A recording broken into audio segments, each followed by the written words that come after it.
All right, welcome back, everybody. Sports Take on this Friday. Appreciate you hanging out with us. Derek Gunn, Rob Ellis. Man, and let's bring him without further ado, because our man hustled to make this happen today, and we do appreciate it. That is Scott Lauber, who does an awesome job covering the Phillies for the Philadelphia Inquirer. You can follow him at Scott Lauber. Scott, I know you went through some plane hell today, correct, to get to that hotel room, my man? I've gone through a lot worse, yeah, but it was delayed, and I even was able to get lunch, so not nearly as delayed as I thought it would be. Okay. So I'm glad to be here. We appreciate it. Yeah, we appreciate you making some accommodations, so thanks. So let's hit a couple things. Phillies wise. We are inching towards this trade deadline, Scott. August 1st is the deadline. We've seen some movement. David Robertson gets traded from the Mets to the Marlins. Lance Lynn ends up getting moved. Giolito gets moved to the Angels. They pulled Ohtani out of if he was even really in the trade, stratosphere. What's your sense on how big of players the Phillies are going to be? Let's start there. So if you consider what they did last year, and if you think that was being a big player, and I do, I think they'll do some similar things. I think they'll strengthen the roster. In a few areas, if they can. I think they'll try to make some moves that could have an impact, but I don't think you're going to go see them go get a star. I don't know if there's going to be a star that really moves. I mean, I guess Giolito is a pretty good pitcher, maybe even a top of the rotation guy for some teams. He moved, but Ohtani, as you said, is not going anywhere. I still don't think Juan Soto is going anywhere, not at this deadline, maybe in the offseason, but I don't think right now. Of course, that could change between now and Tuesday, but my sense is that if the Padres do things, it will be with expiring contracts like Blake Snell or Josh Hader. They would qualify as big names, not to the Phillies, I don't think. But, so I think that they'll do some things on the edges, maybe even a little more than on the edges, but I don't think you're going to see a big blockbuster where a huge star comes over here. I think it's going to be more complementary pieces. Okay. Hey, Scott, they gave Trea Turner a night off. And as we know, a lot of times when ball players are tail spinning mentally the way he has been, it's okay to give him a little extended time off. Would you lengthen the time off that you give him just to let him sit and think about things a little bit more to kind of regroup and refocus? I don't think so. I think their plan going into the week was to do this, to either sit him Wednesday or sit him Friday. Either way, give him 2 days off to kind of clear his head and get himself together. I mean, he started 100 of the first 101 games. He likes to play every day. Yeah. He feels like he's at his best when he's in there every day. And Rob Thompson did say, he's going to play his way out of this, if anything. Like, he's not going to get out of this by sitting. So I think the 2 days were what they intended. I think that's what it will be. Now, I'll be interested to see when the lineup gets posted today, whether he's batting second or not. Yep. Thompson seemed a little more wishy-washy about it on Wednesday than he did prior to that. Like, maybe he would drop him down. He dropped him down for about a week earlier in the year. And when I say dropped him down, he moved him from second to fourth. Right. I think he batted fifth one day. I'm curious to see if he's batting fifth or sixth or somewhere down there today. I could see that possibly. But no, I think the plan was to get him 2 days and maybe, they didn't want to use him at all on Wednesday. They didn't. Yep. I mean, that's why Sosa batted in that spot and hit a big home run. Yep. So I think they did what they wanted to do, and hopefully – what they're hoping is that it has an effect, that he comes out with a bit of a clearer mind today and has a big weekend. Scott, you led me right into what I was going to ask you, not just about Turner, but any possibility of just top of the order shakeup generally. I know he's been very hesitant to move Schwarber for a while now, and it's been a struggle. But do you think we'll see any kind of shakeup up there in the least? In the leadoff spot, I'm not sure. I wrote a little bit about this today. Like, everything about Bryson Stott screams leadoff guy. Yep. He sees a lot of pitches. He's hitting 300. He's a tough at bat. He really looks the part, except that when he's batted leadoff this year, he struggled a bit. and the fact that they win when Schwarber bats leadoff. It's sort of inexplicable. They're 30-20 this year with Schwarber in the leadoff spot. I crunched the numbers over the last 2 years. It's something like 90 something and 70 something. I mean, they win with Kyle Schwarber in the leadoff spot. So it kind of goes against everything you think you know about lineup construction, that you'd bat Kyle Schwarber the way he's hitting right now in that leadoff spot. But I don't know if Rob Thompson is ready to mess with that just yet. How perplexing is it to you that the guys on the back end of this lineup, for the most part, have been carrying this team more so than the big money guys in the front end of the lineup? Yeah, a little bit. And I guess that's maybe something for the Phillies to feel encouraged about, that, arguably their best everyday players to this point have been Bryson Stott and Brandon Marsh, arguably, I guess Castellanos until recently, get thrown in there. But yeah, I mean, it's sort of been the young guys. It's kind of been the guys that are supposed to be the followers, not the leaders. And you would think you're going to get more home runs out of Harper in the second half, and you would think you're going to get more out of Trea Turner in the second half, because you can't possibly get less. So yeah, I mean, I guess in a way, that's something that they've got to feel good about. And I mean, I know it probably drives people insane. It drives me insane to hear him say it, but how often does Rob Thompson talk about the back of the baseball card, right? And I think that when you've got guys like Turner and Schwarber and Harper, and they've got the track record that they have over the last, 8 to 10 years in most of their cases, 10 years in Harper's case, you can really point to that baseball card and say, well, I mean, eventually it's going to turn. And maybe they don't end the year with the numbers that you're used to seeing them have. And I feel like we said this about Castellanos last year, and it never really happened. Right. If he has a good last 2 months, people aren't going to remember what happened the first 4 months. If Trea Turner has a good August and September, helps them make the playoffs, gets them going on a little bit of a run, his year is going to look a lot better at the end, even if the numbers aren't there. And I think some of that, I've talked to people around the Phillies who've said, Trea Turner's got to also sort of realize that, right? You're not going to get 320, just get hot at the right time, right?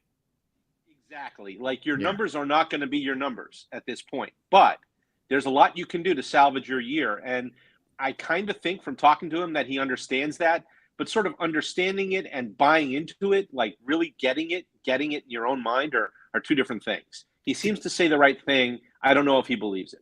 Do you, Scott, do you believe, I find it to be just sort of a really broad brush here that people paint with, but the whole notion that, because it didn't really, in my opinion, affect Harper, but there's this get used to Philadelphia thing because Castellanos couldn't handle it last year either. Is there anything in your estimation that's real with that? No, I don't think it's a Philly thing. I do think that it may be a free agency thing for some guys, because look around, look at the other big four other shortstops that were the big four, right? It's Turner. Xander Bogaerts is not having a good year in San Diego. I covered that guy with the Red Sox, and he's way better than the way he's playing. Carlos Correa not having a good year in Minnesota, and that's a place he went back to after everything else fell apart. Exactly. But I do think that there is something to getting a huge contract, oftentimes in a new place. I mean, the one free agent who's having a really good year was Aaron Judge before he got hurt, and he didn't go anywhere. He stayed with the Yankees. So stayed in the place that was comfortable to him, the place he knew, where he became a star. So, I do think that there is sort of a human element to signing a big contract, often in a new city, and probably trying to do a little too much to justify that contract. I've never seen a free agent come to a new team and fit in more seamlessly in spring training than Trea Turner did. He knows Bryce Harper, he knows Kyle Schwarber, he knows Kevin Long. He was one of the boys, right away. He was, knows JT Realmuto. Before they all went off to the World Baseball Classic, they were golfing every day. It was he was joking around with guys in the clubhouse like he'd been there for the last 5 years, even though he was new to that room and new to a team that had just won the pennant. So he never, ever, to me, has looked uncomfortable. But I do believe that in the back of their mind, and maybe in the front of their mind, they go out there on the field and they say, well, Now I'm making $300 million. I have to justify that and be Superman. And, he was Superman for a week at the World Baseball Classic, which also probably didn't help him because it ratcheted up expectations. But, I do think that there is something to that. I don't think it's a Philly thing. I think it's more a, free agency and internal pressure kind of thing. Scott, across the board, man, when you look at the personnel they have on this roster, we all thought it would be a lot better in terms of W's more so than the L's at this stage. They're way beyond the halfway point, still have a lot of baseball to play. Do you ever think at this point we're going to see this team level it out and play like we thought they were capable of playing, or are we going to have to take this roller coaster ride all the way to the finish line? I mean, I think you saw it for a good part of June and the beginning of July prior to the All-Star break. Now they've stumbled out of the break a little bit here, with some series losses. But think about like how you felt about this team after that Tampa series, based on the way they played for that month. So take like from that Washington series at the beginning of June to the Tampa series in July 4th, 5th, and 6th, they played great. And even now, I think they have the second best record in the National League since June 1st, I think, behind the Braves. So I do think to the level, but I do wonder whether there's another gear and if we're going to see that gear in the final 2 months. I still say I would be surprised if they don't make the playoffs. I would be shocked, actually, if they don't make the playoffs. I think that they are certainly a wild card team, but I do think that there is another gear that they can still hit that they haven't gotten to yet. Scott, do you think they would be comfortable if it ends up being Harper at first every day, Bohm at third, in some combination of Rojas and Pache in left, or do you think they're still very much in on a bat in left field with some pop? I've been trying to kind of get a gauge of that, and it's really hard. It's really hard because I think they want to send out signals that they would be okay with that because they don't want to look like they're just chasing a hitter here at the deadline. So I think they're kind of playing it cool, but I do think they're looking at it. Sometimes to me, actions speak louder than words, and I look at Yohan Rojas and I see a guy who, has had a good week. He had a couple of good games there against the Orioles, and then he doesn't play on Wednesday. Prior to the Orioles series, he hadn't played for a week. They're in this run of facing right-handed pitching. And I think that those actions, like not having him in the lineup against righties very often, except for those 2 games against the Orioles, is a sign that they just don't think he's going to hit righties yet.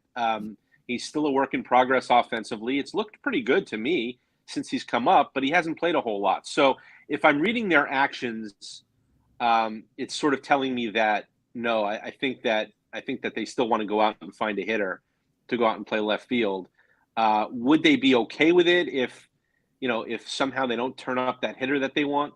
I guess so. I think that's a way to win games. I think there is a path to winning games with loading up on defense out there in the outfield. And you hope that replacing Schwarber with a better defender is going to win you some games. But I think that their preference, this is my sense, is that they still want to add a hitter out there. Okay. You're in the clubhouse with these guys day in and day out. What's Aaron Nola's demeanor like? I mean, this has not been the type of Aaron Nola season we all thought he would have. I mean, can you get a true gauge on his thought process?